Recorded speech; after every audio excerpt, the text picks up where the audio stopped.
ये लास्ट किया था अपन ने ना, है ना? ठीक है। ये वेरिएशन का ग्राफ है। हम सब जानते हैं कि जो पोटेंशियल एनर्जी होती है यू, यू की जो वैल्यू होती है वो plus minus k q q r, या k q one q two by r, जो भी लिखना चाहें। U is inversely proportional to क्या होगा, आर। तो अगर रिपल्शन फोर्स है, सिमिलर चार्जेस हैं, तो एनर्जी पॉजिटिव होती है, तो ग्राफ ऊपर आएगा। प्लस माइनस चार्ज है, अट्रैक्टिव है, तो ग्राफ नीचे आएगा। बात समझ में आ गई?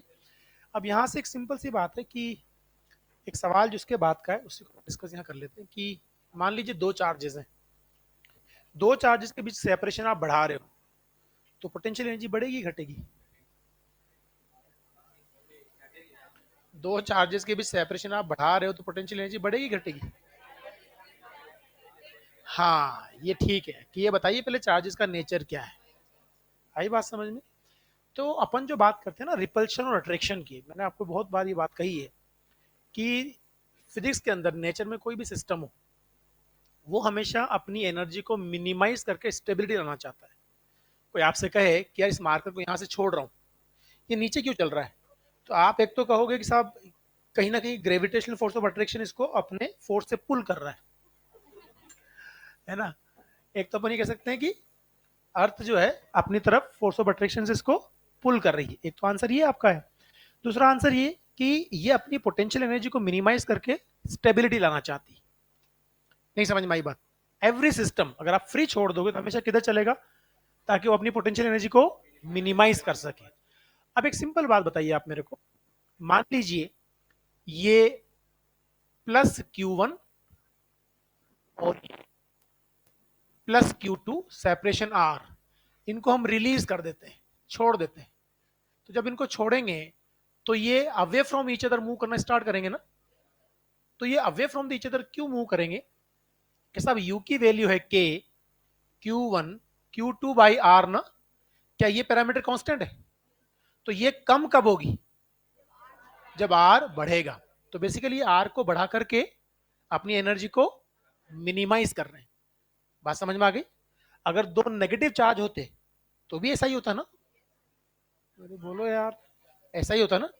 अगर मैं आपसे कहूं कि मान लीजिए मेरे पास ये प्लस क्यू वन है और ये माइनस क्यू टू है, सेपरेशन आर है, अगर मैं इनको रिलीज करता हूं, व्हाट हैपन? डेफिनेटली इनकी जो एनर्जी बनेगी यू, समझना ध्यान से, माइनस को यहां रख रहा हूं, k q one q two upon r. अगर हम कहेंगे कि आर बढ़ेगा, फॉर एग्जाम्पल जब आर बढ़ेगा तो ये पूरा पैरामीटर कम होगा, तो साइन नेगेटिव है तो ये बढ़ेगा। नहीं समझ में आई बात? लेकिन आर घटेगा तो ये पूरा पैरामीटर बढ़ेगा, साइन नेगेटिव है तो ये घटेगा। तो ये अपने आप को अट्रैक्ट क्यों कर रहे हैं? अपनी पोटेंशियल एनर्जी को मिनिमाइज करना चाहते हैं। आई बात समझ में? तो एक सिंपल सी बात बताइए, अगर मैं यहां सेपरेशन बढ़ा देता हूं तो मैंने एनर्जी बढ़ाई है घटाई है? बढ़ा दी। यहां सेपरेशन बढ़ा रहा हूं तो एनर्जी कम की है। तो दो चार्जेस के बीच का सेपरेशन अगर आप बढ़ा रहे हो तो बढ़ भी सकती है, depending on nature of charges. पहले ग्राफ बना लीजिए।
पढ़े?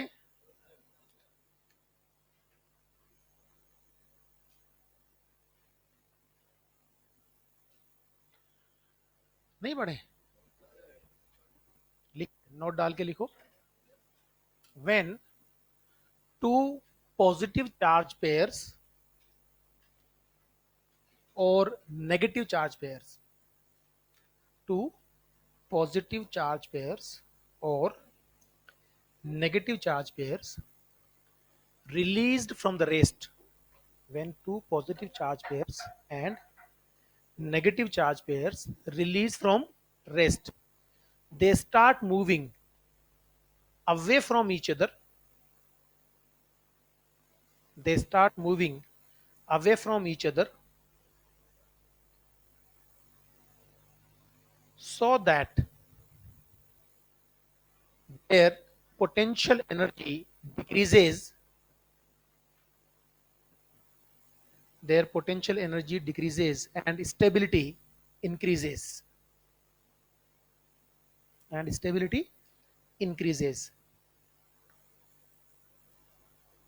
If a pair of positive and negative charge, if a pair of positive and negative charge released from rest, if a pair of positive and negative charge released from rest, they start moving towards each other, they start moving towards each other, so that they start moving towards each other so that their potential energy decreases, so that their potential energy decreases and stability increases. दोनों ही जगह का कोज एक ही है, आप उनको छोड़ोगे, एक जगह वो दूर जाएंगे, एक जगह वो पास आएंगे। रीजन हर जगह क्या है? पोटेंशियल एनर्जी को डिक्रीज करके स्टेबिलिटी बढ़ाना चाहते हैं। ठीक है, अब आगे का जो ये केस है ये हमें समझना है, ये आपको लिखना नहीं, कॉपी नहीं करना है। For like charges, if they charge particles release as r increases u decreases and vice versa. Unlike charges है प्लस माइनस, तो अगर आप रिलीज करोगे तो क्या होगा?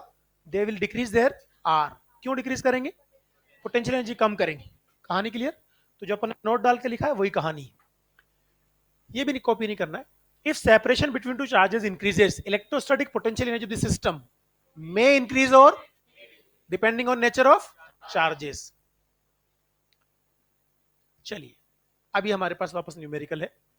अच्छा सवाल है ये, सिचुएशन तो यहां बना के दे दिया आपको, बहुत सारे बच्चे सिचुएशन ही नहीं बना पाते। वो क्या करते हैं, ये डायग्राम बना देंगे और फिर ये लैंग्वेज लिखेंगे। असल सिचुएशन ये बनानी है उनको। वो क्या लिखते हैं, देखिए ये 2 कूलम चार्ज है, 1 metre separation, 3 coulomb charge, 1 metre separation, -5 coulomb charge. Now they are telling that -5 coulomb charge is now shifted to 0.1 metre equidistance from the both remaining charges. अभी देखिए -1 कूलम इससे कितनी दूर है, पर इससे कितनी दूर है, पर हम दोनों से 1 मीटर डिस्टेंस पे रखना चाहते हैं, तो आपको इक्विलेटरल ट्रायंगल बनाना पड़ेगा। या तो आप यहां यहां 1 मीटर पे लेके आ जाओ, या यहां 1 मीटर पे ले जाओ ना, दोनों से 1 मीटर डिस्टेंस होना चाहिए। बोलो भाई, तो आप इनको रखा 2 और 3 को, तो आई बात समझ में? ऐसी जगह रख दिया जाए, इससे भी डिस्टेंस कितना है 1, इससे भी कितना है, तो क्या बना देंगे ये इक्विलेटरल ट्रायंगल। आई बात समझ में? हमसे पूछा है find out the work done in this process. अब जरा मुझे बताइए, मैंने आपको पिछली क्लास में बात की थी, जब भी वर्क डन की बात की जाएगी हमें उस एनर्जी से मतलब है जो बदली। किससे मतलब है? जो बदली। भाई टोटल से आपको क्या लेना देना, आप मुझे बताइए।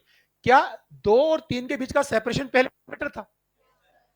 क्या 3 और 5 -5 का सेपरेशन भी 1 ही था? तो इसमें भी कोई चेंज नहीं आया, इसमें भी कोई चेंज।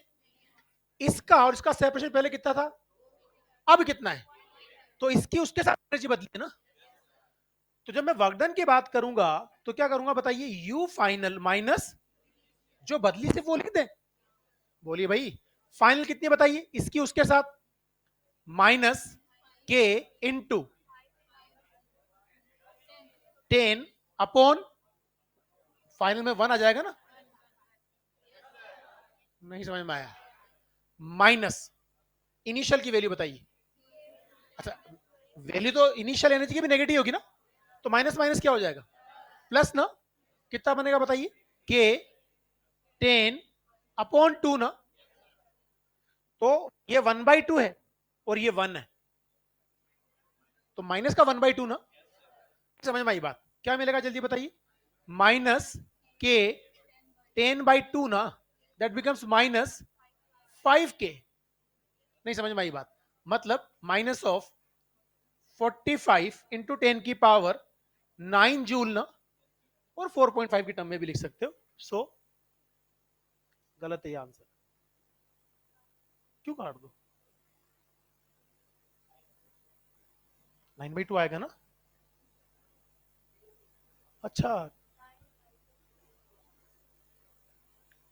किलो तो ठीक है, तो भी नहीं आएगा ना, ये गलत आंसर, समझ में आ गई बात, जो बदली हमें सिर्फ वो लिखनी, हेलो, आपने क्या किया, इसको उठा करके यहाँ लाके रख दिया, मतलब ये कहीं वहां रखा था तो यहाँ लाके रख दिया, ठीक है, this is the final answer 45 into 10 की पावर 9, किलो तो वैसे भी के है बेसिकली, नॉट किलो, वो 9 के है, के 9 तो भी 81 आएगा ना वो, ये अपने क्या लिखा, हाँ सही तो है ना, 9 5 के, सही है।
हाँ जी हाँ जी, समझ में आ गया, आपने -5 कूलम चार्ज को दोनों से 1 मीटर डिस्टेंस पर रख दिया, तो आपने एक इक्विलेटरल एंगल फ्रेम कर दिया, आपको सिर्फ ये देखना है कि कौन सा पेयर आपने बदला, तो अगर आप ऐसे देखें, इनको मान लो नाम भी दे देते हैं आप, ये मान लीजिए ए है, ये बी है और ये सी है, तो ये ए बी और सी, आप बताइए ए और बी के बीच का सेपरेशन पहले कितना था, बाद में भी 1 ही है ना, बी और सी का पहले कितना था, बाद में भी कितना है, मतलब इसकी और इसकी एनर्जी नहीं बदली, एक की सी के साथ सेपरेशन पहले कितना था, 2 मीटर, अब कितना है, तो इसका इसके साथ एनर्जी बदली, तो जो बदली है उसका डिफरेंस निकालना, you final minus you initial, ठीक है, बढ़ जाए आगे, चलिए sir, now this is a very very good question, find the minimum distance of approach between the two charge particles, exactly ये सवाल वही है जो आप अल्फा पार्टिकल बोम्बार्डमेंट एक्सपेरिमेंट वाला पढ़ते हो, रदरफोर्ड एक्सपेरिमेंट याद है, न्यूक्लियस का रेडियस फाइंड आउट किया था, बहुत सारे अल्फा पार्टिकल गोल्ड फॉइल पे उसने गिराए थे, और कुछ एक पार्टिकल जो है वो 180 से वापस रिपेल होकर गए थे, तो जो 180 पे रिपेल होकर आए थे, वो जो जहां जाके रुका था और वहां से वापस आया था, वही मिनिमम डिस्टेंस अप्रोच है, तो ये सवाल वही है, इसके दो अलग अलग पार्ट है, पहला पार्ट ये वाला चार्ज फ्री है मूव करने के लिए, वो फिक्स किया हुआ है, दूसरे चार्ज में ये फ्री है और वो भी फ्री है, this is very easy to solve, क्योंकि यहां आपने फिक्स करने के लिए कोई ना कोई फोर्स की हेल्प ले रखी है, तो यहाँ सिस्टम का मोमेंटम कंजर्व नहीं रहेगा, पर क्योंकि जो चार्ज मूव कर रहा है वो कंजर्वेटिव फील्ड में मूव कर रहा है, तो एनर्जी कंजर्व रहेगी, तो पहला वाला बड़ा आसान है सोल्व करना, आपको कुछ नहीं करना पड़ेगा, इसको सोल्व करने के लिए आपको by conservation of mechanical energy काम में लेना पड़ेगा, बताइए इनिशियल काइनेटिक एनर्जी कितनी, आप मेरी बात सुने, के इनिशियल प्लस यू इनिशियल बराबर के final plus you final. Long distance या लार्ज डिस्टेंस में पोटेंशियल एनर्जी क्या होती है, जीरो। के इनिशियल बताइए तो, half m u square plus बराबर के फाइनल। बेटा मिनिमम डिस्टेंस ऑफ अप्रोच पे जाके रुकेगा ना वो, तो वो तो फिक्स था, रुका हुआ था, ये भी रुकेगा। नहीं समझ में आई बात, जीरो होगी। फाइनल बताओ जरा, के क्यू स्क्वायर बाई आर ना, तो ये कब रुकेगा, जब इसकी पूरी की पूरी काइनेटिक एनर्जी किसमें कन्वर्ट हो जाएगी, पहचान, पहचाना, पहचान लिया।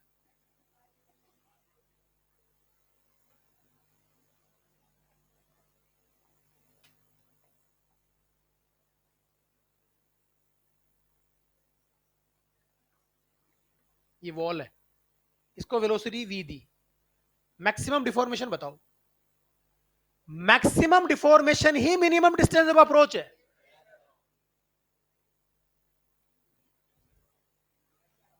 मैक्सिमम, भाई स्प्रिंग जब मैक्सिमम डिफॉर्म होगी तो डिस्टेंस मिनिमम हो गई ना, नहीं समझ में आई बात।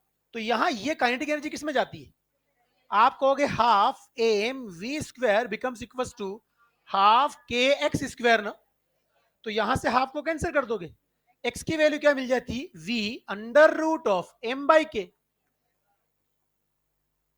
यहां क्या करोगे, हाफ एम यू स्क्वायर बराबर के क्यू स्क्वायर बाई आर। यहां की काइनेटिक इस पोटेंशियल में कन्वर्ट हो रही है, इसमें कन्वर्ट हो रही है। नहीं समझ में आया, समझ में आ गई ना बात। अब समझिए केस नंबर 1, ढंग से समझेंगे वापस से पूरा केस। लॉन्ग डिस्टेंस पे था, आई बात समझ में। मान लीजिए यहां आके रुक जाता है, तो बताइए वी फाइनल क्या होगी, and this is the r minimum.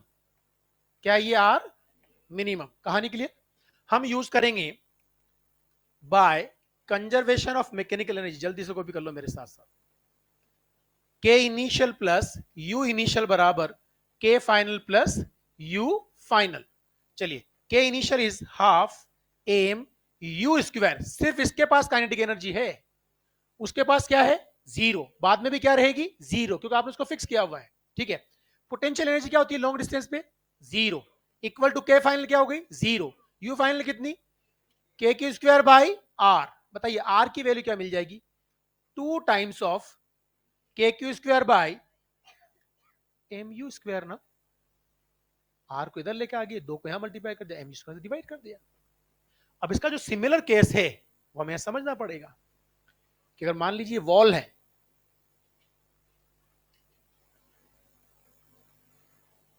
यहां पर एक एम मास का ब्लॉक स्प्रिंग, और ये ब्लॉक दीवार के सहारे फिक्स है। भाई उधर दीवार तो कोई जा ही नहीं सकता ना, वो तो बोलो भैया, इसको इधर दे दिया अपन ने velocity you. Maximum deformation find करना है, क्या फाइंड करना है, फाइंड मैक्सिमम डिफॉर्मेशन इन स्प्रिंग।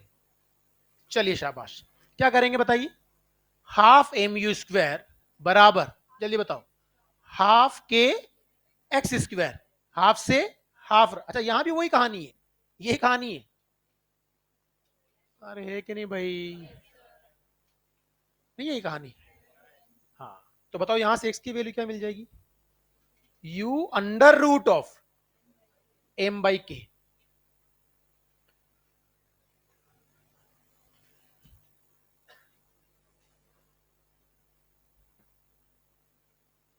जो मैक्सिमम डिफॉर्मेशन वाली स्टेट है, मिनिमम डिस्टेंस ऑफ अप्रोच वाली है। अच्छा पता है वो अल्फा पार्टिकल वाला जो केस था ना हमारा, रदरफोर्ड वाला, उसमें आपको क्या करना है, ये जो कैपिटल क्यू है इसको आप जेड ई ले लेंगे, न्यूक्लियस का चार्ज, और ये अल्फा पार्टिकल है इसको आप टू ई ले लेंगे। अरे यार, तो अल्फा वही आंसर आ जाएगा, के ये फोर हो जाएगा, वो वाला टू भी तो आएगा, four k z e square by m u square.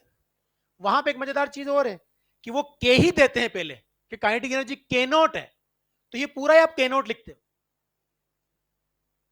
अरे यार, वो कहते हैं अल्फा पार्टिकल को के नॉट काइनेटिक एनर्जी से प्रोजेक्ट किया, तो अब हाफ एम यू स्क्वायर लिखना ही नहीं है। क्या लिखोगे? K not must be equal to k q square by r. नहीं समझ में आई बात? तो एग्जैक्टली सेम केस बन जाता है।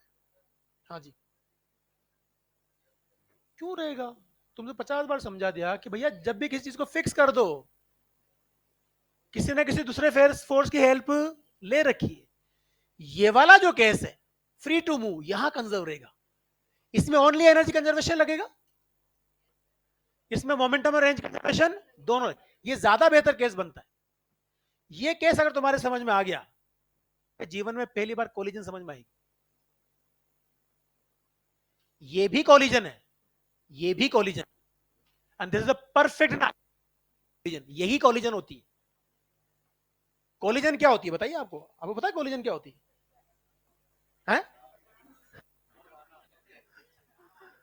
क्या होती है कोलिजन?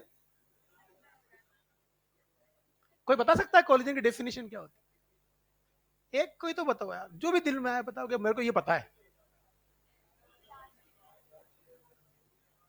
हंसते हो तुम लोग यार। किसी को तो, हाँ कोई भी बताओ कोलिजन क्या होती है।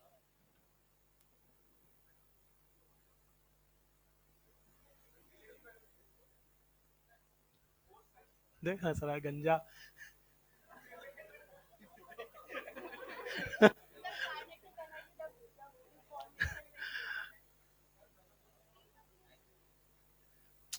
यार एक बात बताओ तुम लोग, मुझे एक सिंपल बात बताओ।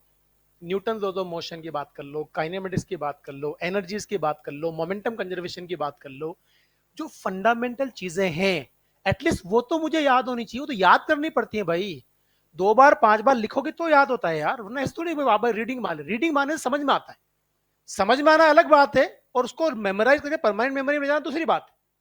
फिर वो जब जब एक बार परमानेंट मेमोरी में चला जाता है और बार बार चीजें वही यूज होती है, तो फिर सेट हो जाती है कि ये ऐसे होता है। अदरवाइज हमेशा कंफ्यूज होगा। अब मोमेंटम मतलब कहीं कोलिजन को मैं डिफाइन नहीं कर पा रहा हूं। कोलिजन देखो, सुनो ध्यान से। Collision is the mutual interaction between two or more than two objects. क्या? Mutual interaction between two or more than two object in which, सुनो ध्यान से, इन विच एटलीस्ट, सबसे मजेदार चीज ये, in which the force of interaction between them becomes maximize. Force of interaction क्या हो जाए? जैसे ही इंटरनल फोर्स मैक्सिमाइज होगा, कोलिजन हो गया। जैसे ही इंटरनल फोर्स कोलिजन हो गया। उसमें फिजिकल कांटेक्ट होना जरूरी। फिजिकल कांटेक्ट होने को इंपैक्ट बोलते हैं। क्या बोलते हैं? इंपैक्ट में फिजिकल कांटेक्ट होना जरूरी है। कोलिजन के अंदर आपसे लिखाया जाता है कि बेटा फिजिकल कांटेक्ट ऐसा जरूरी, फोर्स ऑफ इंटरेक्शन का मैक्सिमाइज होना जरूरी है। In this phenomena at least momentum of one body changes, but momentum of the system will remains conserved if colliding bodies are free to move. पता भी नहीं पड़ा ना क्या हो गया। अब अगर सही चीज याद करोगे, दुनिया की कोई ताकत आपका सवाल गलत नहीं कर सकती। उसने कहा मोमेंटम कंजर्वेशन की बात है, तो सर इसमें मोमेंटम का क्या हुआ? मैंने आखिरी लाइन क्या बोली? If colliding bodies are free to move, वो फिक्स है, मोमेंटम कंजर्व नहीं रहेगा। तुम्हें गलत पढ़ाती है दुनिया। बेटा हर कॉलेज में मोमेंटम कंजर्वेशन लगा देना। इरोडोव के अंदर एक सवाल है जिसमें उन्होंने पूछा है क्या कि रोड लटकी हुई है, एक बोल आके टकराती है, बताओ मोमेंटम कितना बड़ा कॉलिजन में? सवाल क्या पूछा? मोमेंटम। तो जो नए नोवेले लोग होते हैं ना, तोते उड़ जाते हैं, बोले मोमेंटम कंजर्वेशन में बढ़ता, कॉलेज में मोमेंटम बढ़ता है, बढ़ता भी है, घटता भी है, कांस्टेंट भी रह सकता है। कब कांस्टेंट रहेगा? If colliding bodies are fix. जब हम करते हैं ना बॉडीज को, तो फिक्स करने पे दूसरे फोर्स की हेल्प आ जाती है। तो सुनो ना मेरी बात को, अभी हम बात करेंगे, नोट डाल के तमीज से कॉलिजन को लिख, नहीं तो नहीं समझ में आएगा। मुझे एक बात बताइए, आपने इसको यहां से फेंका, सुनना ध्यान से, जब ये मिनिमम डिस्टेंस पे आ गया था तो क्या आर मिनिमम था? इनके बीच का फोर्स क्या k q square by r square था? क्या ये कांस्टेंट है? जब आर मिनिमम होगा तो फोर्स मैक्सिमम हो जाएगा ना। तो फोर्स मैक्सिमाइज हो गया, मतलब मतलब कोलिजन हो गई। कोलिजन एक और बात बताओ, मैंने एक और चीज लिखाई कि एटलीस्ट एक बॉडी का मोमेंटम बदले। जब मैंने बाद में बोला at least momentum of the one body changes but momentum of the system will remain conserve if colliding bodies are free to, तो मोमेंटम कंजर्वेशन कब लगेगा? क्या ये फ्री थी? तो यहां नहीं लगेगा, ये फ्री है ना, दूसरा वाला केस वहां लगेगा। Each and every concept is coming in this definition, कोई सवाल गलत नहीं हो सकता। मैं फिर से बात करता हूं, कोलिजन क्या है? कोलिजन क्या है? It is a mutual interaction between two और then in which force of interaction becomes maximum and at least momentum of the one body but momentum of the system will remain conserved if colliding bodies are free to move। नहीं समझ में आया? तो अगर मुझे ये नहीं पता तो मैं पता नहीं कितने सवाल गलत करूंगा, कितने सही करूंगा। कभी सवाल सही होगा, कभी गलत होगा, बाई लक। नहीं समझ में आई बात? तो अभी हम बात करेंगे। अब जरा मुझे एक बात बताओ, सुनना ध्यान से। जब ये सेपरेशन मिनिमम तो फोर्स मैक्सिमम, क्या कोलिजन हो गया? अल्फा पार्टिकल का भी कोलिजन ही था ना वो। क्या इनके बीच का डिफॉर्मेशन मैक्सिमम तो सेपरेशन मिनिमम।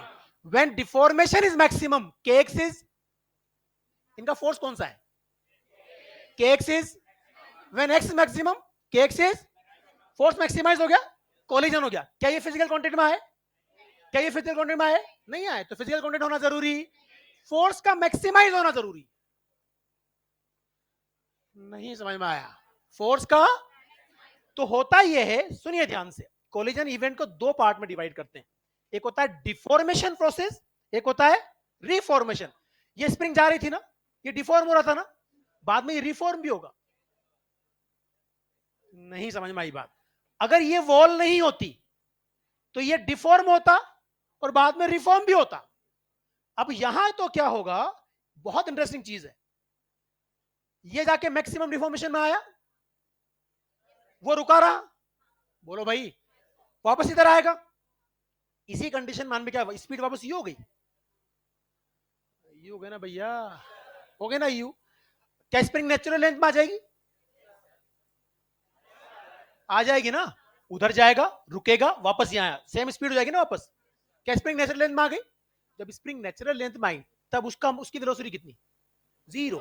इसकी यू ना, तो ये खींचेगा उसको, तो स्प्रिंग उसको खींचेगी। अब जो इधर का मोशन होगा वो कैटरपिलर की तरह होगा, ऐसे ऐसे ऐसे ऑसिलेट करता करता भागेगा इधर ही। पहले आके टकराएगा, कंप्रेस किया, वापस आया, अब ऐसे करता हुआ चल रहा है। This kind of the motion is happen here. It's very interesting case. पहली बात, क्या ये केस समझ में आ गया? क्या सिमिलर केस समझ में आ गया? अब हम बात करते हैं दूसरे केस की, ज्यादा इंपॉर्टेंट है। क्या दोनों फ्री टू मूव थे? अरे बोलो, ये भी फ्री था ना भाई, ये लॉन्ग डिस्टेंस था पहले, है ना लॉन्ग डिस्टेंस। क्या फ्री टू मूव है तो कोई एक्सटर्नल फोर्स लगेगा? नहीं लगेगा ना। सुनिए ध्यान से, क्या मोमेंटम कंजर्वेशन लगेगा? By conservation of linear momentum. क्या P इनिशियल बराबर P फाइनल है? क्यों लगा momentum conservation? External force picture में, बेटा इनिशियल मोमेंटम बता दो तो mv0, फाइनल बताओ। अब एक बात याद करो आप, अब काम की चीज आएगी, रुक जाओ, शांति बनाए रखें।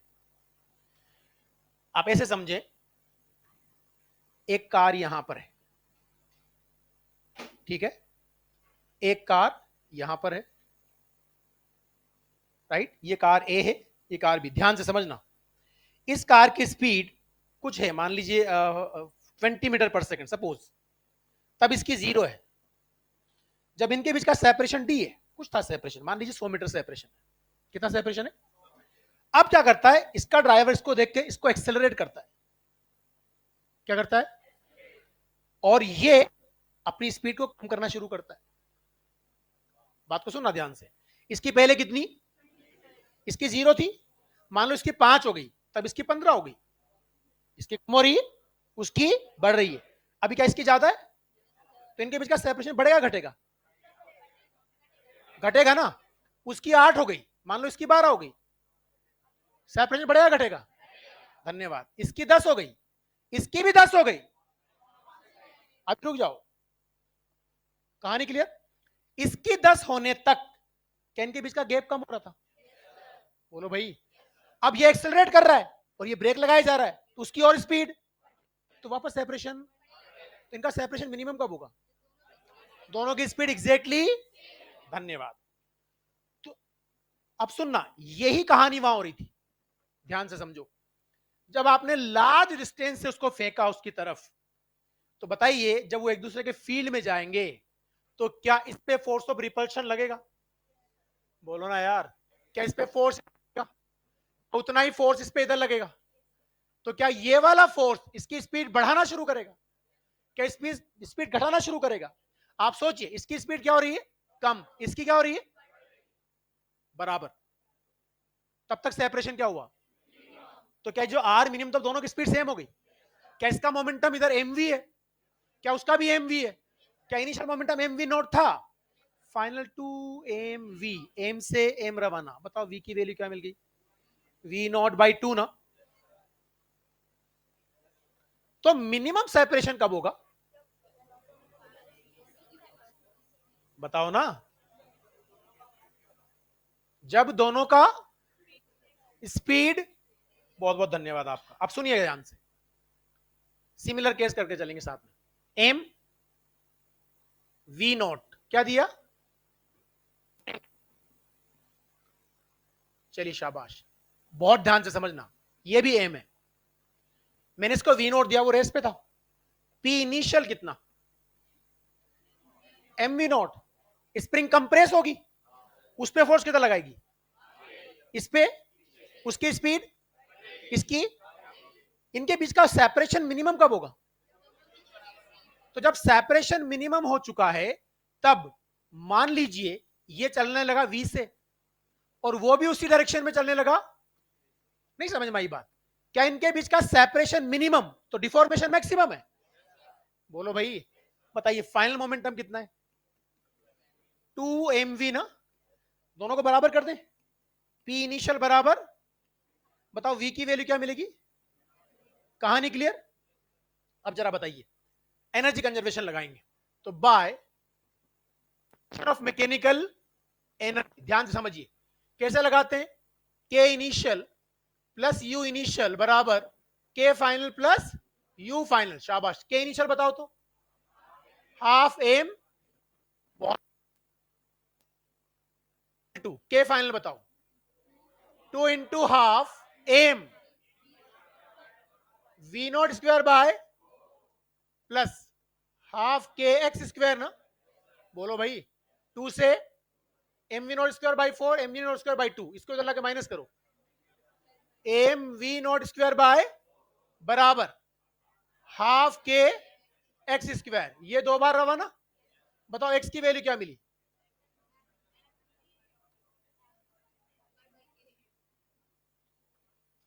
अब सुनिए ध्यान से, इसका एक ब्रह्मास्त्र होता है इन सवालों को सोल्व करने का। ऐसा कोई भी सवाल जहां पर एनर्जी और मोमेंटम कंजर्व रहे, क्या कंजर्व रहे?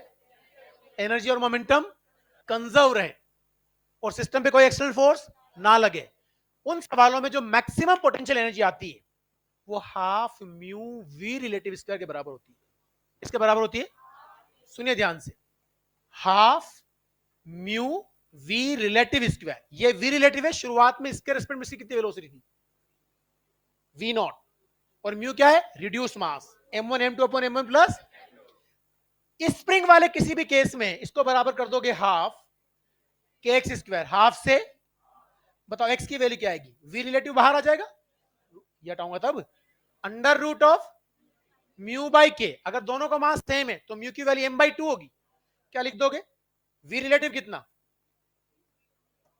वी नॉट ना, m/2 के। तेरी मर्जी में जो सवाल। अच्छा पता है क्या है, यहां तो तूने बहुत आसानी से कर लिया, एक ही चला था। इसको इधर चला दे 3v से, उसको इधर चला दे 2v से, इसका मास 4m, इसका मास 2m, फिर मजा आएगा सोल्व करने में? यहां बिल्कुल मजा नहीं आएगा, फटाफट कर लोगे। दोनों अपोजिट चल रहे हैं, 3v 2v, रिलेटिव कितनी बनी? 5v। यहां लिख देना 5v। एक का मास 3m, दूसरे का m, तो 3m/4 के म्यू हो जाएगा। बात सुनना ध्यान से, ये जो हमारा फॉर्मूला होता है ना म्यू बराबर m1 m2 upon m1 plus m2। इसको सोल्व करने का तरीका देखो, कैपेसिटर में आता है C1 C2 अपन C1 प्लस C2, स्प्रिंग में आता है K1 K2 अपन K1 प्लस K2, रेजिस्टेंस में R1 R2 अपन कई बार काम आता है ना हमारे। आपको इसमें जितने भी कॉम्बिनेशन देता है, या तो वो 3 और 6 देता है, या इनको डबल करता हुआ चला जाता है, 3R 6R 3C 6C 3M 6M ऐसे देगा, या इनको डबल करता हुआ चला जाएगा, 6 12 12 24। 3 और 6 से म्यू की वैल्यू पता है कितनी मिलेगी? 2।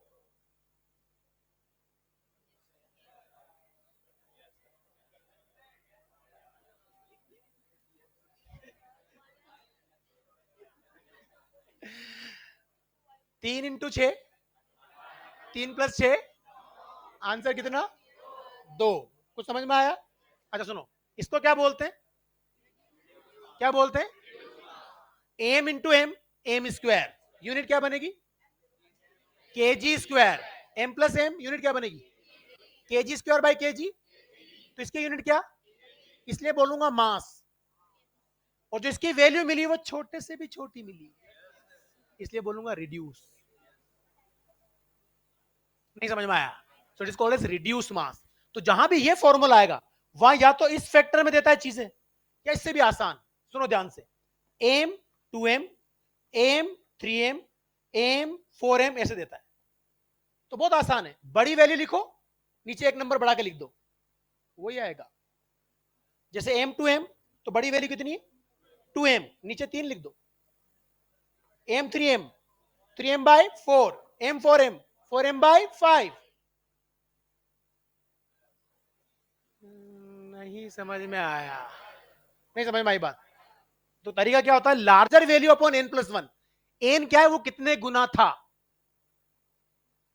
एन क्या है? नहीं समझ में आई बात? ये इसका कितना गुना है? तो 2 + 1 कितना हो जाएगा? तो बड़ी वैल्यू अपॉन, यहां बड़ी वैल्यू अपॉन 4, यहां बड़ी वैल्यू अपॉन। नहीं समझ में आई बात? इसलिए आप कई बार देखो, टीचर फटाफट लिख देता है वो रेजिस्टेंस में, और आप करते रहते हो R1 R2 और 1/R करते तो फंस ही जाएंगे लोग, उसमें उल्टा करना ही भूल जाते हैं। नहीं होता क्या?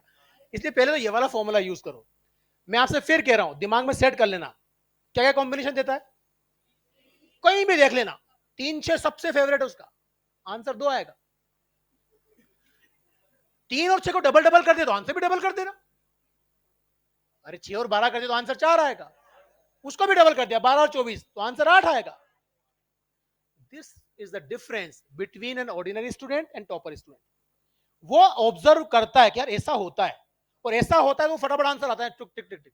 हम तो उलझे रहते हैं वहां पे, 1/R1 + 1/R2 बराबर 1/R, फिर 1/R1 + 1/R2 सोल्व कर दिया, और उसी को आर मान के बाद टिक कर दिया। तो ये डिफरेंस होता है, बात को सुनना ध्यान से। ऐसा कोई भी सवाल जो एनर्जी और मोमेंटम कंजर्वेशन से आएगा, वो ऐसे कर सकते हैं। जो मैक्सिमम पोटेंशियल एनर्जी आती है ना, वो इसके बराबर होती है। तुम इसको बहुत अच्छी तरह जानते हो। इसको जानते हो नहीं जानते हो? जानते हो क्या? नहीं जानते हो? नहीं जानते हो, बकवास बंद करो। तुम्हें पता है परफेक्टली इनइलास्टिक कोलिजन में लॉस ऑफ काइनेटिक एनर्जी क्या होता है?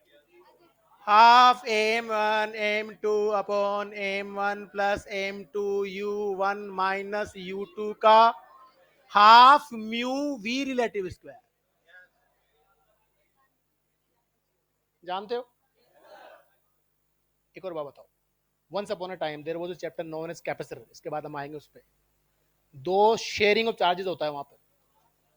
तो कॉमन पोटेंशियल का formula C1 V1 plus C2 V2 upon C1 plus 2। यहाँ मोमेंटम कंजर्वेशन का formula M1 V1 plus M2 V2 upon M1 plus M2। यहाँ एनर्जी लॉस का फॉर्मूला ये, वहां एनर्जी लॉस का फॉर्मूला क्या होता है? Half C1 C2 upon C1 plus C2 V1 minus V2 का एग्जैक्टली सिमिलर। नहीं समझ में आया? नहीं समझ में आया? कोई बात नहीं। अभी वापस आते हैं अपनी जगह पे, यहाँ आ जाइए। क्या ये फ्री थे? अच्छा, हमारा जो तरीका भी मैं बता रहा था, उसका अगर मैं आंसर निकालना चाहूं, तो जब ये मिनिमम डिस्टेंस अप्रोच में होंगे तो पोटेंशियल एनर्जी मैक्सिमम होगी ना। कितनी होगी energy? K q square by equal to half mu की वैल्यू कितनी? एम था ना। इंटू वी रिलेटिव स्क्वायर कितना, मुझे क्या निकालना है, आर, बोलो ना यार, आर की वैल्यू क्या मिल गई, 4 times of k q square by, नहीं समझ में आई बात, चलो यहां से बात कर लेते हैं, यहां तक समझ में आ गई बात, एनर्जी कंजर्वेशन से बात करते हैं, तो by conservation of mechanical energy कैसे करेंगे, के इनिशियल प्लस यू इनिशियल बराबर के फाइनल प्लस यू फाइनल, धन्यवाद, के इनिशियल बताओ, half M we naught square ना, यू इनिशियल बराबर के फाइनल 2 इंटू हाफ एम,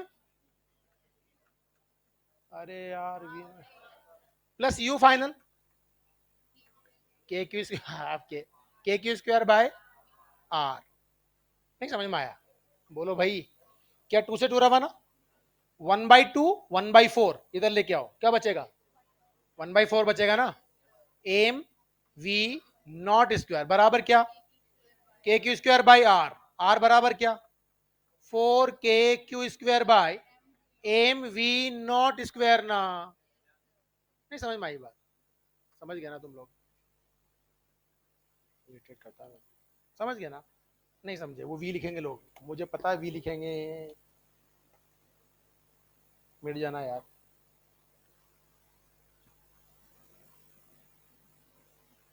क्या आएगा, एम वी नॉट स्क्वायर,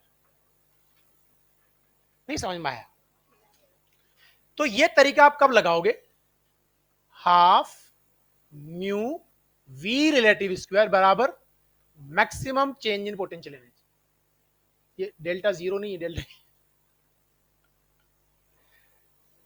कहीं पे भी अगर मोमेंटम और एनर्जी कंजर्वेशन वाला सवाल आ जाए, आप एक स्टेप में आंसर ला सकते हैं, half mu we relative square बराबर क्या कर दोगे, maximum change in potential energy,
हो गया,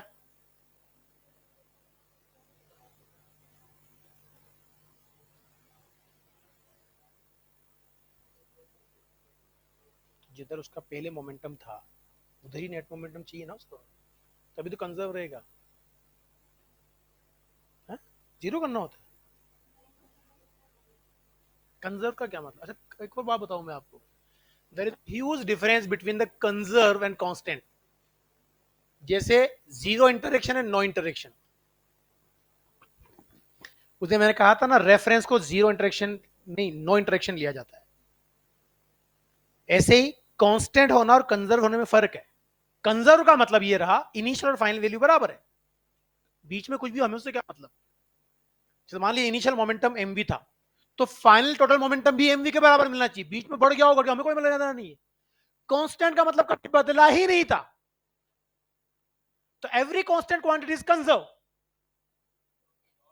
but every conserve quantity is not constant, नहीं समझ में आई बात, कांस्टेंट का मतलब कभी चेंज ही नहीं हुआ, और कंजर्व का मतलब कि सब शुरुआत में और बाद में वो बराबर रहा, बीच में हो गया होगा हमें क्या मतलब, नहीं समझ में आई बात, तो मोमेंटम कंजर्वेशन का मतलब ये जो भी मोमेंटम इनिशियल था उतना ही momentum finally with direction same होना चाहिए,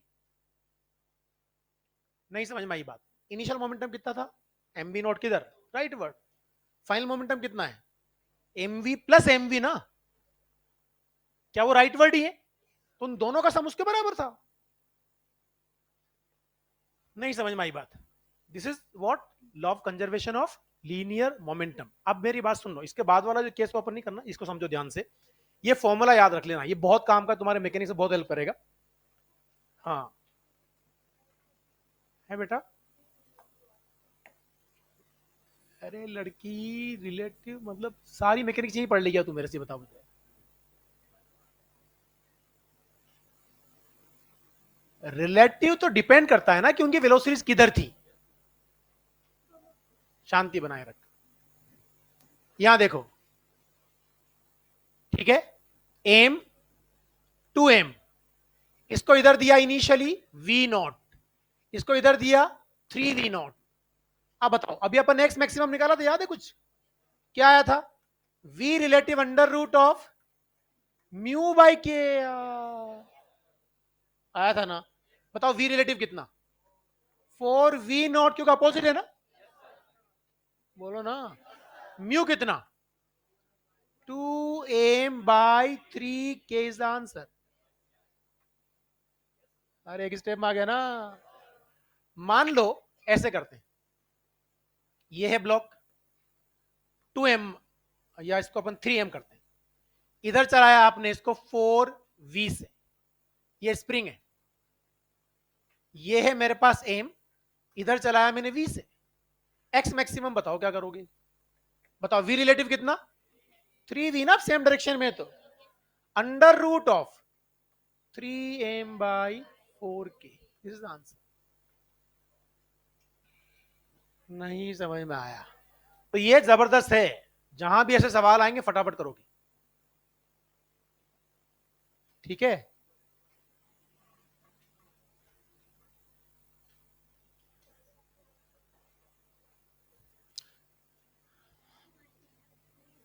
ऐसे ही होता है।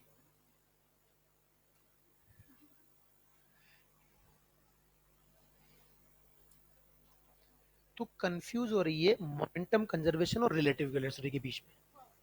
रिलेटिव वेलोसिटी में तो अगर वो अपोजिट चल रहे तो हम ऐड कर देंगे, सेम डायरेक्शन में चल रहे हैं तो माइनस कर देंगे। और मोमेंटम कंजर्वेशन क्या है कि जो मोमेंटम इनिशियल था सिस्टम का, उतना बराबर करना। दो अलग अलग चीजें हैं ना। रिलेटिव वेलोसिटी की बात करूंगा तो इसकी वेलोसिटी देखूंगा। हाँ हाँ, उसमें कोई मोमेंटम कंजर्वेशन नहीं है। अब वो दुनिया अलग है, उस दुनिया को तुम सीख भी नहीं सकते। नहीं समझ में आई बात? हाँ, वो वहां सीखता हूं, मैं खुद मैकेनिक्स पढ़ाता हूँ, अभी तुम साफ हो जाओगे उसमें। तो वो अलग चीज है। वो एक बार ये सेंट्रोमास फ्रेम है बेसिकली। क्या फ्रेम है ये? सेंट्रोमास फ्रेम से देखने पर चीजें बहुत सिंपल वे में दिखती हैं। आप ऐसे समझो, सुनो ध्यान से, बहुत अभी तक समझ में आ जाएगी तुम्हारी सारी बात। मैं ये मार्कर है, देख लेना गरीब, उसको बंद कर दे, अब वो तो रट लेना तू। अब ये मार्कर है, इसको यहां रखता हूं, ठीक है। फिर मैंने यहां से हिट किया, क्या हुआ? ये घूमता हुआ आगे जा रहा था, फ्रिक्शन विक्शन था इसलिए रुक गया। फ्रिक्शन नहीं होता तो क्या होता? घूमता हुआ चलता जाता ना। तो जमीन पे खड़ा को देख रहा है, तो ये घूम भी रहा है और चल भी रहा है, दो मोशन है इसके पास। समझ में आ गई बात? पहले बोलो। सेंटर ऑफ मास का ट्रांसलेशन और सेंटर ऑफ मास के अबाउट। कहानी क्लियर? अब तुझे सेंटर ऑफ मास में बिठा दूं मैं, तो चलता हुआ नहीं दिखेगा ना, सिर्फ घूमता हुआ दिखेगा। तो एक ही मोशन को स्टडी करना पड़ता है, कहां से देखने पर? तो जो मैं अभी बात कर रहा था ना, आपने जब उसको चलाया ना ऐसे, ये कोई भी तमीज से नहीं चलते हैं। कि जिधर सेंट्रोमास की वेलोसिटी किधर आएगी इसमें? इधर आएगी ना। तो बेटा सेंट्रोमास इधर ही चलेगा, पर सेंट्रोमास का अबाउट ये ऑसिलेट करते हैं। क्या करते हैं? तो अगर जमीन से देखेगा तो ये ऐसे चलता हो रहेगा। अब कर मोशन को स्टडी, मजा आ जाएगा। अभी सेंट्रोमास पे बैठ जा, तो सेंट्रोमास पे बैठते ही ऐसे चलते हुए दिखेंगे, रुकेंगे, फिर पीछे जाएंगे, फिर रुकेंगे, ओनली ऑसिलेट करेंगे। एक सवाल तुम्हारे या तो ईएलपी में कहीं आया होगा या अपने कंसेप्ट बिल्डर में कहीं आया होगा, centre of mass frame is the zero momentum frame.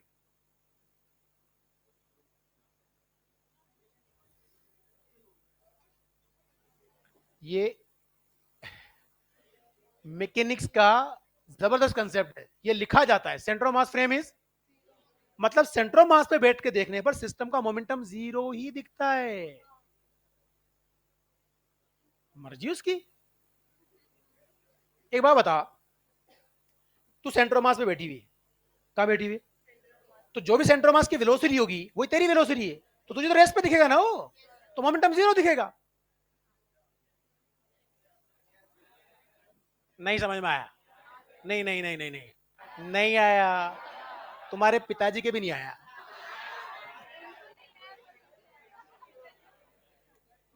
देखो मेरी बात सुन लो, ध्यान से सीख लिया है तो कुछ चीजें बताओ, इसको अधूरा नहीं छोड़ना है। सेट कर लेना दिमाग में, जो कुछ चीजें बताऊंगा बहुत सारे मैकेनिक्स से सवाल सोल्व होंगे इससे, थोड़े बहुत नहीं सोल्व होंगे। बात को समझना, मैं तुम्हें एक न्यूमेरिकल डेटा के साथ प्रूव करता हूं, क्योंकि मैथमेटिक्स अभी मेरे पास करने का टाइम नहीं है। क्या कह रहा है? क्या कह रहा है? मैं कोई चैप्टर नहीं पढ़ाता राजा।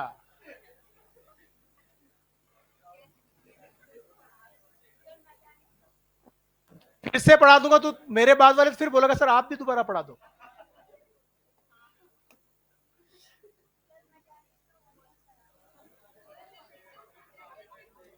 अभी तो जो बता रहा हूं उसको याद कर लेना, बहुत सारे पाप धुल जाएंगे। अच्छा मेरी बात सुनो, दो चीजें होती है, एक तो इन डेप्थ स्टडी, उसमें हर वाई का जवाब चाहिए होता है आपको, पूछना भी चाहिए। लेकिन यार ठीक है, अब मैंने इन डेप्थ करने का टाइम नहीं, तो you have to conclude the things. Conclusion हमेशा फॉलो करने के लिए होता है, अकल लगाने के लिए नहीं होता। कंक्लूजन पे अगर अकल लगाई तो हमेशा कंफ्यूज रहोगे, हमेशा कंफ्यूज। कंक्लूजन अगर आगे के साथ ऐसा होने पे ऐसा होता है, दिस इज अ कंक्लूजन। अब सुनना मेरी बात को ध्यान से, मैं एक डेटा लेता हूं, ये 5 kg का ब्लॉक, ये 2 kg का ब्लॉक। ये सवाल नहीं है, ये चैप्टर है। क्या है ये? इस जो मैं यहां लिखूंगा और समझाऊंगा ना, अगर तुमने ध्यान से समझ लिया, सुनना ध्यान से। मैं आया, मैंने इसके किक मार दिया, किसके? ए के। इसको बी नाम दे रहा हूं मैं। भी कुछ लोग राडार पे हैं, मेरे पूछूंगा उनसे बीच बीच में।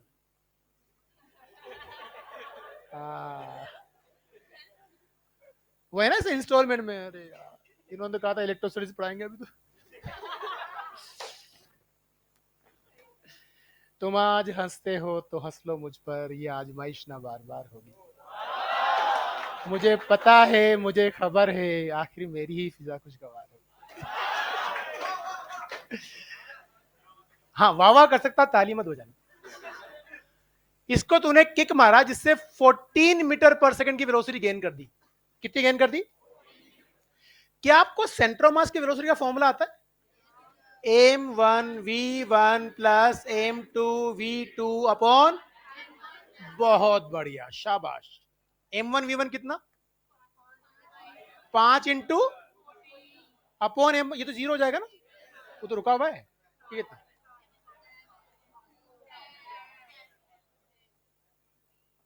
क्या वीसी 10 मिला? प्लस या माइनस? प्लस का मतलब राइट वर्ड ना। बहुत बढ़िया, ये पहला पार्ट आया आपको। क्या आया? हमने सेंटर मास की वेलोसिटी निकाली, राइट। ये जो वेलोसिटी किसके रिस्पेक्ट में? ग्राउंड। इसके ग्राउंड के रिस्पेक्ट में जीरो, पर सेंटर मास तो चला ना।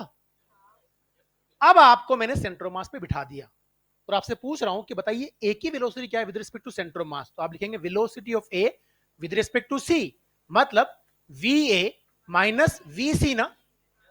बोलो कितना?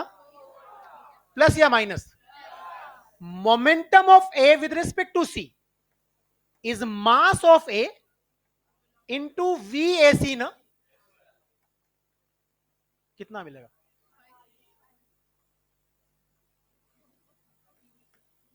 20 आ गया ना, 4 इंटू 5। क्या वो भी लिखूं?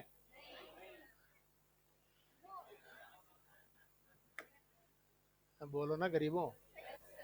अब सुनना ध्यान से, velocity of B with respect to C कैसे लिखूंगा?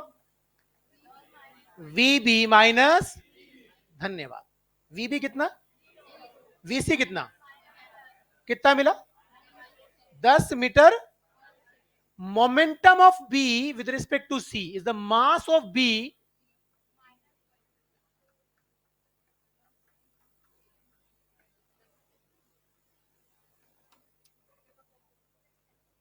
क्या समझ में आया?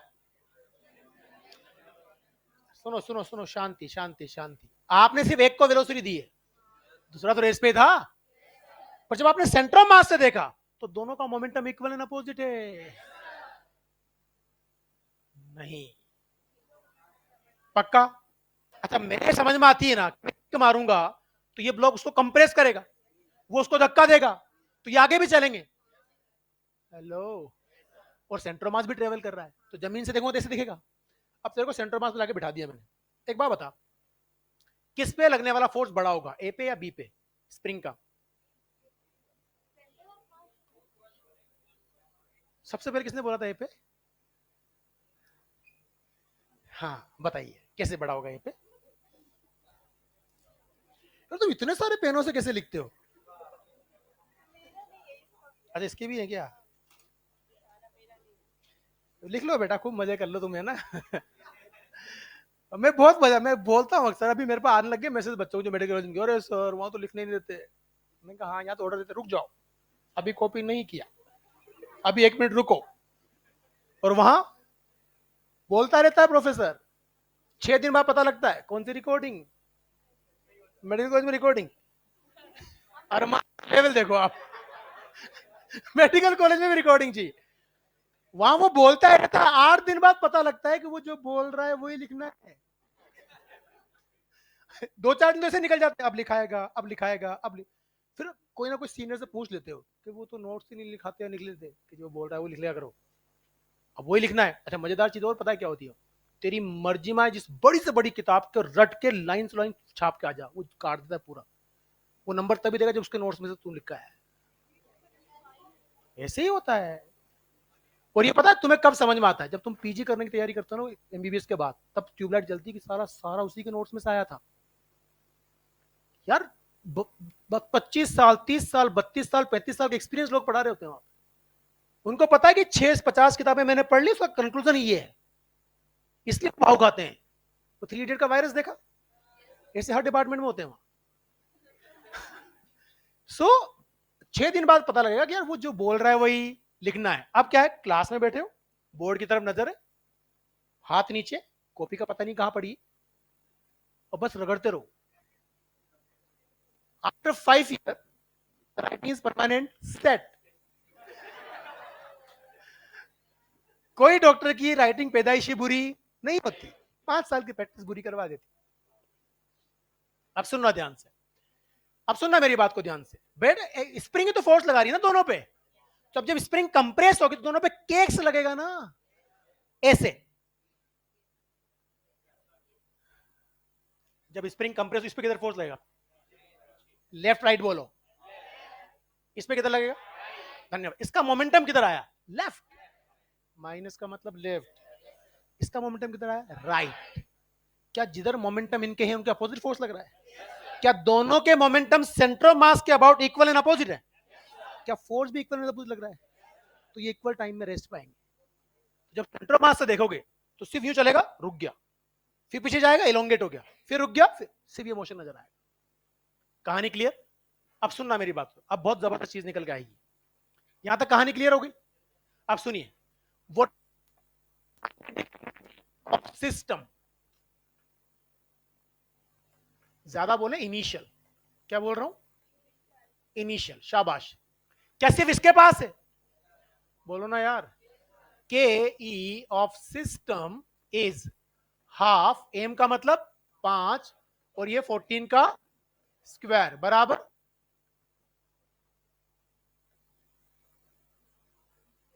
If you don't mind. सही है, चेक कर लो। बोलो ना, समझ में आ गई बात? बोलो। You initial of the system कितनी थी? 0। इनिशियली कोई डिफॉर्मेशन? धन्यवाद। कहानी क्लियर?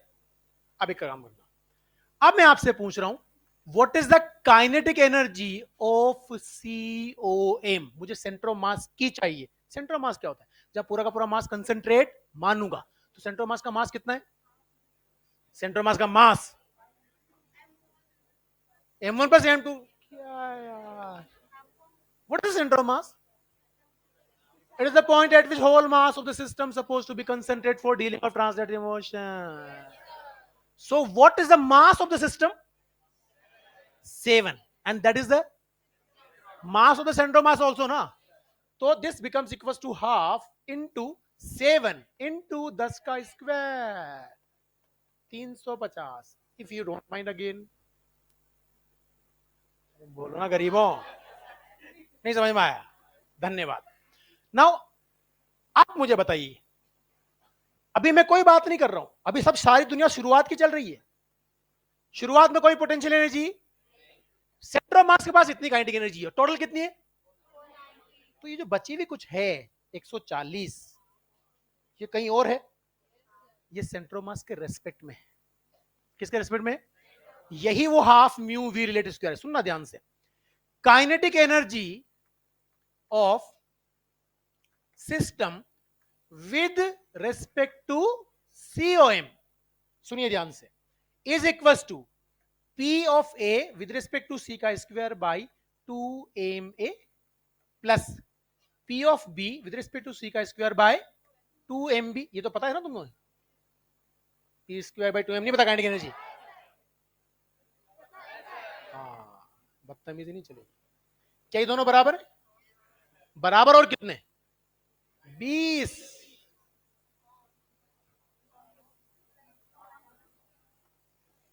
स्क्वायर तो ये भी प्लस ही हो जाएगा ना? क्या 20 का स्क्वायर कॉमन ले लूं? 20 का स्क्वायर कितना?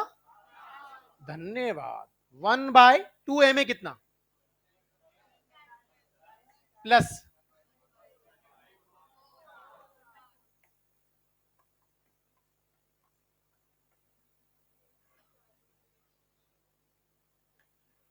कर लो वही आएगा. If you believe in physics it will give the same answer. आना ही है वो. अब एक बात बताओ, देखो यहां से खूबसूरत चीज निकल के आएगी.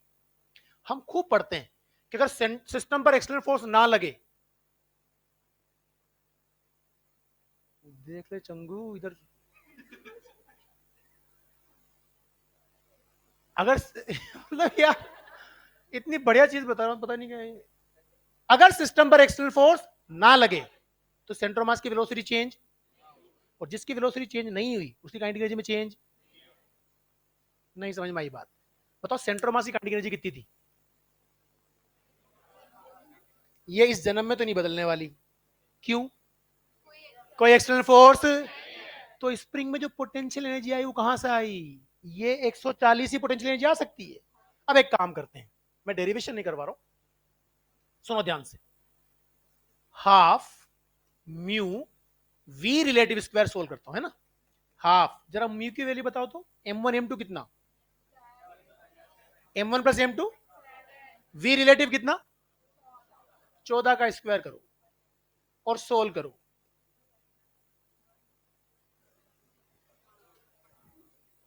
वही आएगा, वही आएगा, आना ही पड़ेगा.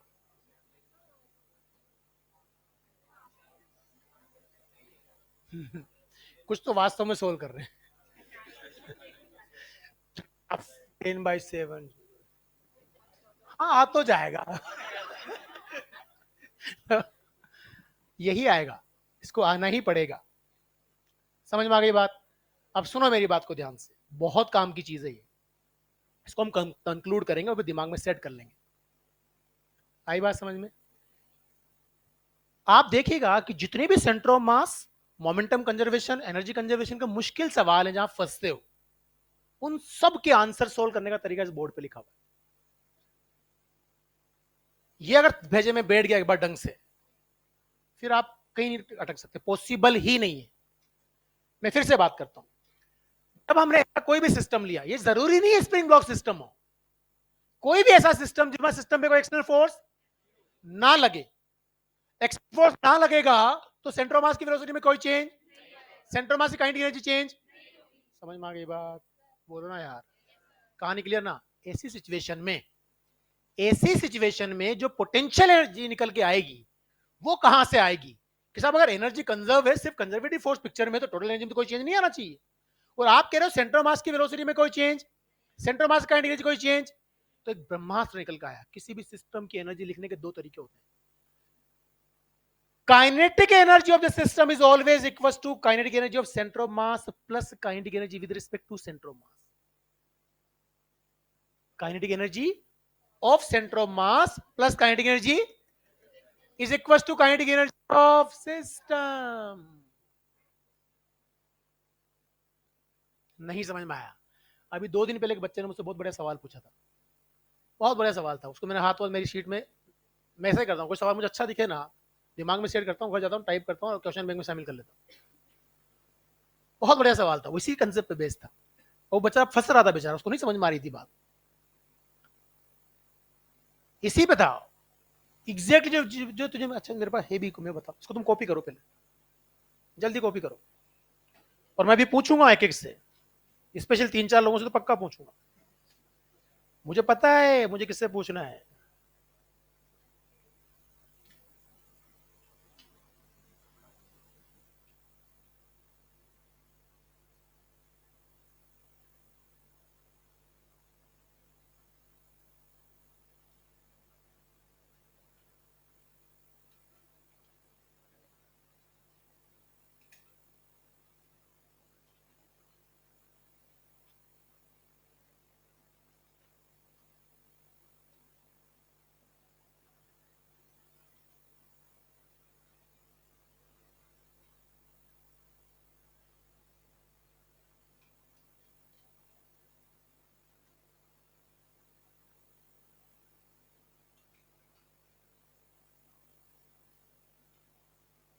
अच्छा,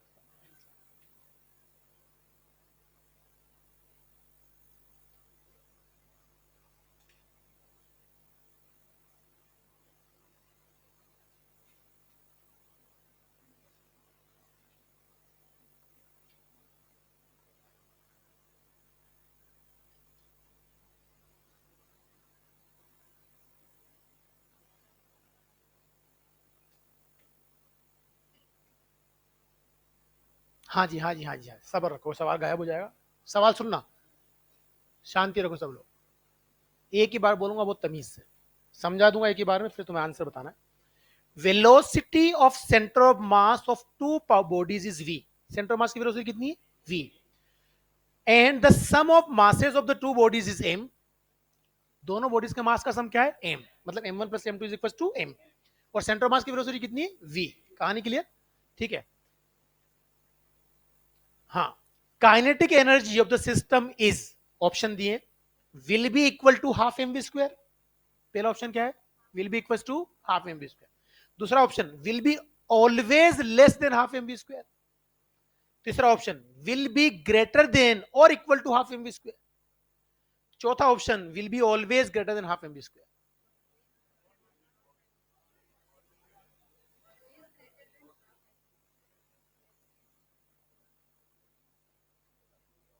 third, will be greater than और equal to half M we square. नहीं नहीं, शांत, सबर रखो ना. देखो सुनो, सिस्टम की टोटल काइनेटिक एनर्जी कितनी है? समझ में आई बात? क्या उसने जो हमसे बोला है वो ये वाली है? उसने कहा ना सिस्टम का मास m है, सेंटर मास की वेलोसिटी v है, तो वो जो हाफ एम वी स्क्वायर वो सेंटर मास की काइनेटिक एनर्जी है ना. तो शुरुआत में तो काइनेटिक एनर्जी इतनी है, पर at the time of maximum deformation ये वाली गरीब तो पोटेंशियल में चली गई ना. At the time of maximum deformation ये किसमें चली गई? पूरी की पूरी पोटेंशियल में. काइनेटिक कितनी बची? ये वाली ना. और इसको उसने क्या बोला है? Half M we square. तो उसकी जो काइनेटिक एनर्जी है वो या तो इतनी होगी या इससे, ये तो मिनिमम है. नहीं समझ? देखो ये सवाल है, पर कैसे पल्ले पड़ेगा अगर आपको ये समझ में ही नहीं आता कि सिस्टम की काइनेटिक एनर्जी के 2 हिस्से होते हैं. एक क्या? काइनेटिक एनर्जी ऑफ, दूसरी kinetic energy with respect to.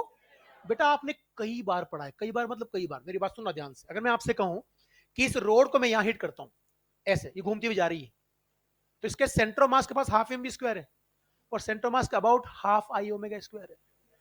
एक बॉडी प्योर रोलिंग कर रही है, सेंटर ऑफ मास की हाफ एम वी स्क्वायर है और सेंटर ऑफ मास के about half I omega square है. सेंटर मास का अबाउट तो आएगा half I omega square. Half I omega square किसके अबाउट आएगा? वो घूम रहा, किसके किसके अबाउट घूम रहा है वो?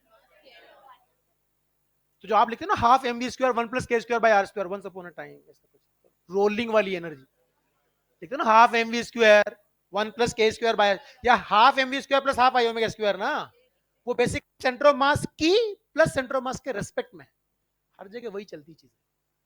तो याद रखिए सिस्टम की काइनेटिक एनर्जी के दो हिस्से होते हैं, सिस्टम की बात कर रहा हूं ना, इंडिविजुअल बॉडीज की। सिस्टम की काइनेटिक एनर्जी कितने पार्ट है? दो। एक होती है kinetic energy of centre of mass, दूसरी kinetic energy with respect to, अगर सिस्टम पर एक्सटर्नल फोर्स ना लगे तो सेंटर ऑफ मास की काइनेटिक एनर्जी चेंज, तो जो पोटेंशियल एनर्जी आएगी वो कहां से आएगी? सेंटर ऑफ मास के रिस्पेक्ट वाली से ना, और सेंटर ऑफ मास के रिस्पेक्ट वाली क्या लिखी जाती है? Half mu we relative square. तो पोटेंशियल एनर्जी में जाएगी वो कौन सी जाएगी? हाफ म्यू वी, उससे कोई लेना देना ही नहीं है। अब आपको सिर्फ इतना पता है कि यार ऐसी कोई भी सिचुएशन जहां कंजर्वेटिव फोर्स इन्वॉल्व, सिस्टम पे एक्सटर्नल फोर्स ना लगे, किसी एक डायरेक्शन में भी बात कर लो मान लो, तो उधर जो पोटेंशियल एनर्जी है वो कहां से आती है? Half mu we relative square. कहां से आती है? अब यहां से तो दो तीन चीजें हम कंक्लूड करेंगे। नंबर वन, क्या centre of mass frame zero momentum frame है? सेंटर ऑफ मास के रेस्पेक्ट में सिस्टम का मोमेंटम जीरो होता है, number one. Hello. Number two, system की काइनेटिक एनर्जी के दो हिस्से होते हैं, kinetic energy of centre of mass plus kinetic energy with respect to, if there is no external force acting on the system, in that situation the maximum change in potential energy is always equals to half mu v relative square। नहीं समझ में आई बात? बना लिया ये? इसको तो बना लो जल्दी से, मैं मेरे पथ से पिछड़ गया, पोटेंशियल खत्म करना था आज। हाँ तो क्या हुआ, ये कौन सा आता था तुम्हें? पढ़ लिया ना तुमने तो? बताओ, नहीं पढ़ा चैप्टर तुमने ये? अरे नहीं पढ़ा सेंटर ऑफ मास? हाँ, तो कितना कॉन्फिडेंस से जवाब नहीं निकल रही लोगों की। नहीं भाई मैं नहीं कह सकता।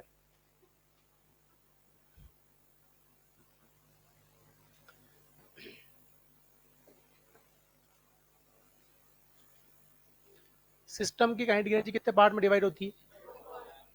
तो काइनेटिक एनर्जी अभी मैं लिखवा दूंगा, तुम इसको कॉपी कर लो पहले। क्या कह रही है? कुछ तो कहा है तेने।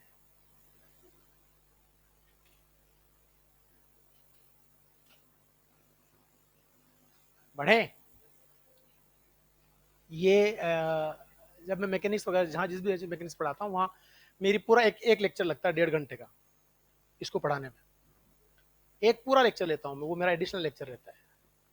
तो एक बार MSZ बी में पढ़ा रहा था LN के अंदर, उस बेच में मैंने 7 महीने फिजिक्स पढ़ाई थी, और उस बेच में से ड्रॉपर बेच था, 6 बैचेज में से 4 Hindi medium 2 English medium. LN की हिस्ट्री में अकेला बेच था जिसमें से उस 4 बच्चे हिंदी मीडियम के एम्स दिल्ली गए थे, आउट ऑफ 44 4 एक ही बेच से।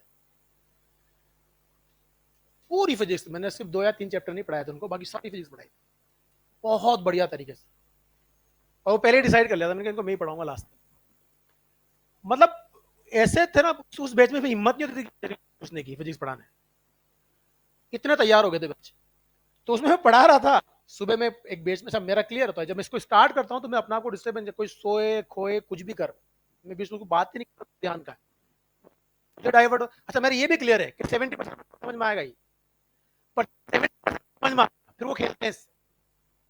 तो वो मैंने कहा something is better than nothing. एक तो आप शक्ल ही मत दिखाओ कॉन्सेप्ट की, यार 70% के तो समझ में आया, वो तो कुछ खेलेंगे। आप बेसिक चीजें वो तो अपने छोड़ी नहीं, आपने आप कुछ एडिशनल बताना चाहते हो, अलग तरीके से सवाल सोल्व करना सिखाना चाहते हो, सिखाओ, जो सीखना चाहेगा वो सीखेगा। ऐसे 6ठी 7वीं रो में कोने में एक बच्चा बेटा मस्त हो रहा, मस्त 1.5 घंटे की क्लास मैंने देखा, आधे पौन घंटे तक तो मस्त झपके लेता फिर उड़ जाता। फिर अब मैंने भी कहा इसको सोने दो, अभी चालू हो जाऊंगा भाषण देने, 15 मिनट खराब हो जाएंगे, कंटिन्यूटी ब्रेक हो जाएगी, जो बच्चों ने समझा वो भी गायब हो जाएगा। 40-45 मिनट तक मैंने बेसिक चीजें समझाई, सबका मैंने। अब बारी आई, मैंने कहा खड़ा हो जा, खड़ा हो गया भाई। मैं तू सो रहा था क्या? सुनो ध्यान से, मैं तू सो रहा था ना? कि नहीं। मैं कहा तू सो रहा था? कि सर नहीं सो रहा। मैंने कहा बता। अच्छा क्या होता है, जैसे कुछ चीजें सब लोग पढ़ाते हैं तो बच्चों को याद होती है, किसी किताब में मिल जाए तो बच्चों को याद होती है, ये किताब में नहीं मिलेगा तुम्हें, ये जिन किताबों में मिलेगा वो तुम्हारे कभी देख भी नहीं पाओगे तुम, ठीक है? तो मुझे पता है कि यार ये मेरे डेवलप किए हुए कंसेप्ट है, ये किताब में नहीं मिलेंगे। तो मैंने कहा, वो बच्चा खड़ा हुआ और भाई उसने वैसे के वैसे समझाया जैसे मैं समझा रहा था। मेरा दिमाग खराब। मतलब अब मैं क्या कहूं? मैं क्या ऐसे सोना ताला वो बैठ जा भाई। चुपचाप बिठा दिया उसको। और उसके बाद मैं अगली जो मैंने क्लास का टाइम बचा था, तो मैंने आधे मन से ही पढ़ाया। आधा मैंने यही सोचा इसने बताया कैसे। वो भाई साहब क्लास खत्म, बैग टांगा पीछे, तो मेरे पीछे पीछे आ गया। सब बच्चे डाउट पूछे, तुमने डाउट पूछा। उसके बाद वो बाहर ही खड़ा, सॉरी सर। मैंने क्यों यार, तुमने बता दिया। अरे सर वो मैं सो रहा था। मैंने कहा वो तो मुझे भी पता है, तेने क्लास में झूठ बोला कि तू नहीं सो रहा था, पर तेने बताया कैसे? अरे मैं शाम वाले बेच का हूँ, कल पढ़ाया था ना आपने वहां। मैंने कहा बदतमीज, 250 बच्चों के सामने तेने ये प्रूव किया कि मैं झूठ बोल रहा हूँ, तू सच कि मैं नहीं सो रहा था। तो ये मेरे कान में आके, सर मैं तेरे को सो तो रहा था। मैंने कहा यार क्या मतलब इसका? अरे सर वहां कौन कहता सो रहा था, कल आपने पढ़ाया तुझे बड़ा मजा आया, सवाल यूं ही बन गए फटाफट। तो आज फिर रिवीजन करना आते। तो आगे सो गया मस्त। अब लिखो एक बात, दो दो पॉइंट लिखने हैं अपन को। Number one, total momentum of the system, total momentum of the system with respect to center of mass always zero. Total momentum of the system with respect to center of mass always zero. That means center of mass frame is zero momentum frame. Center of mass frame is zero momentum frame. Center of mass frame is zero momentum frame. एक बात को समझना ध्यान से, जैसे मान लो मैं ये मेरा मार्कर है, मैं इसको यहां रखता हूं, ऐसे हिट किया मैंने। जब इसको ऐसे हिट करूंगा तो घूमता घूमता आगे जाएगा नहीं। सुनना ध्यान से, जब मैं इधर हिट करूंगा तो इसकी वेलोसिटी इधर बनेगी। इसकी वेलोसिटी, अगर ये मासलेस रोड होती और इससे दो मासेस अटैच होते, तो जब मैं हिट करूंगा इसका मोमेंटम इधर बना, इसका मोमेंटम, तो अगर मैं सेंटर ऑफ मास से देखूंगा तो एक का मोमेंटम इधर, दूसरे का इधर, नेट जीरो बन जाएगा।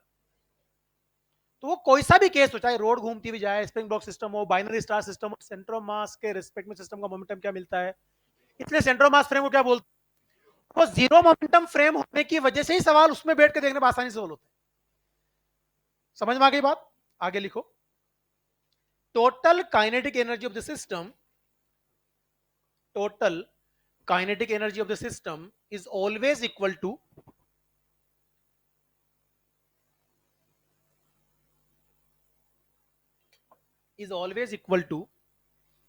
kinetic energy of center of mass, is always equal to kinetic energy of center of mass plus kinetic energy with respect to center of mass. Kinetic energy of center of mass plus kinetic energy with respect to center of mass. फिर आगे लिखो, if there is no external force acting on the system, if there is no external force acting on the system,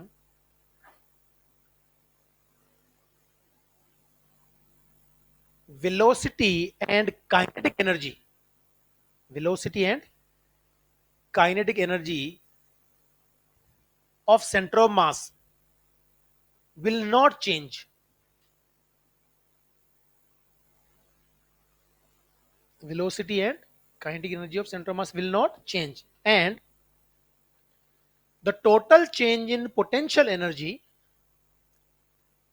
and the total change in potential energy is always equal to, always equal to kinetic energy with respect to center of mass. That means total change in potential energy is always equal to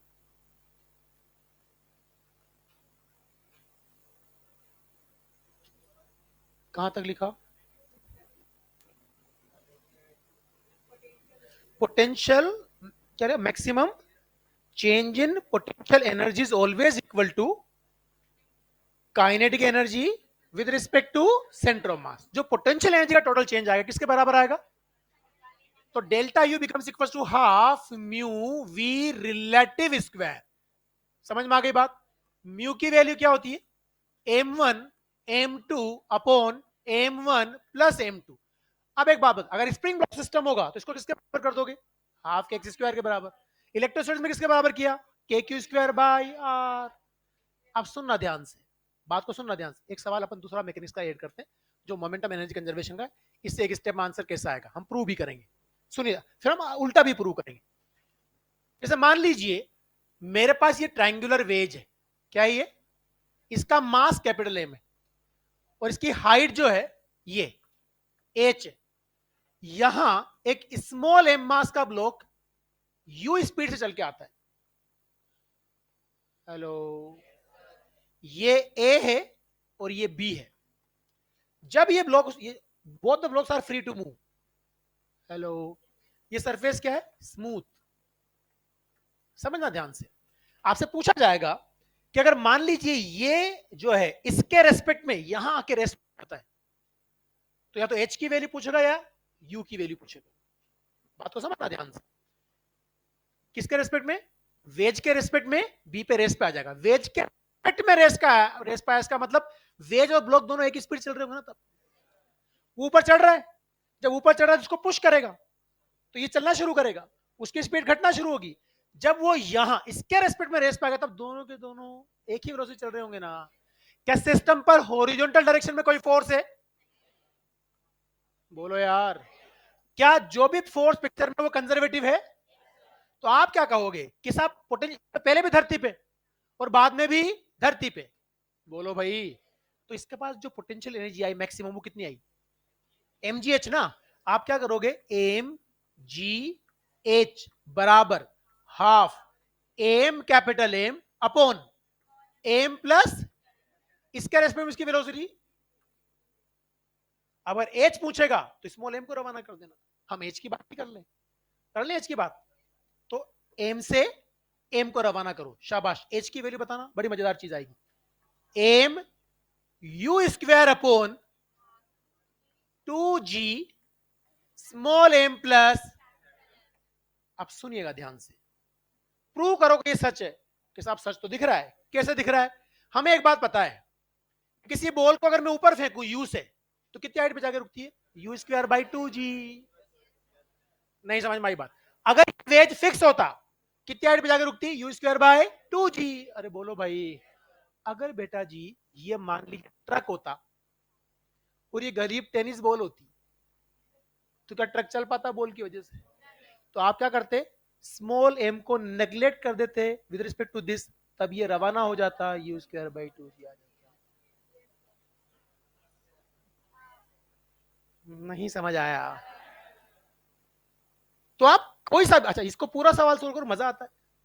momentum energy conservation लगना पड़ता है horizontal direction के अंदर। अंदर की फिर पूरी अलग है। आपने सिर्फ इतनी बात कहा कि साहब देखिए मुझे इतना पता है वेज की पोटेंशियल एनर्जी पहले भी क्या थी? जीरो। बाद में भी क्या है? पोटेंशियल एनर्जी किसके पास आई? ब्लॉक के पास।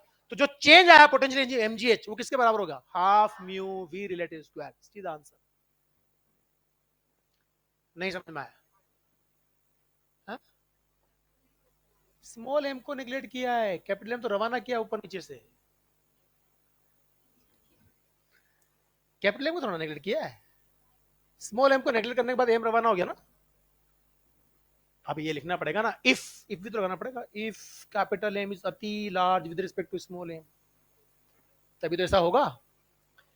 सो जो भी था, आज आपने कुछ अच्छे कंसेप्ट सीखे। इनकी थोड़ी सी प्रैक्टिस कर लेना बस।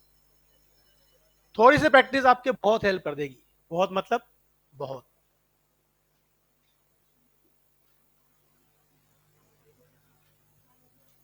ठीक है। अब अगली क्लास में अपन कांटा खींचेंगे पोटेंशियल और पोटेंशियल एनर्जी का। ठीक है। क्या ही कर सकते हैं। वो तो अपनी बात भी हुई थी ना कि बीच बीच में अपन ले सकते। ये मैंने करवा दिया तुम लोगों को। नहीं तुम्हें नहीं करवाया। ये सिंपल सवाल है। बेसिकली दो को यहाँ के रिलीज किया। सुनो ध्यान से। रिलीज कर रहा हूं, इनिशियल वेलोसिटी क्या है? जीरो। कहानी क्लियर? जब इनके बीच का सेपरेशन 2r हो जाएगा तब स्पीड कितनी है, और जब ये इन्फिनिटी पे जाएंगे तो स्पीड कितनी है। तो आप वापस मैकेनिकल एनर्जी कंजर्वेशन लगाओगे। जरा मुझे बताइए इनिशियल पोटेंशियल एनर्जी कितनी?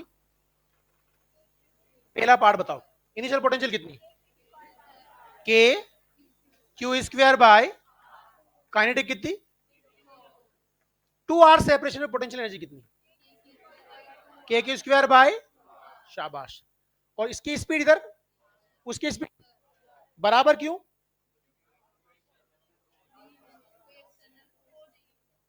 एक्सटर्नल फोर्स नहीं लग रहा तो मोमेंटम कंजर्व रहेगा ना, जितना मोमेंटम ये गेन करेगा उतना मोमेंटम।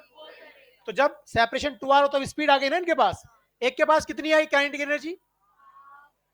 नहीं समझ में आई बात? ऐसे कितने हैं? दो से, एक में से 1/2 माइनस करोगे तो क्या बचेगा? तो के क्यू स्क्वायर बाय बराबर क्या करोगे? Half M,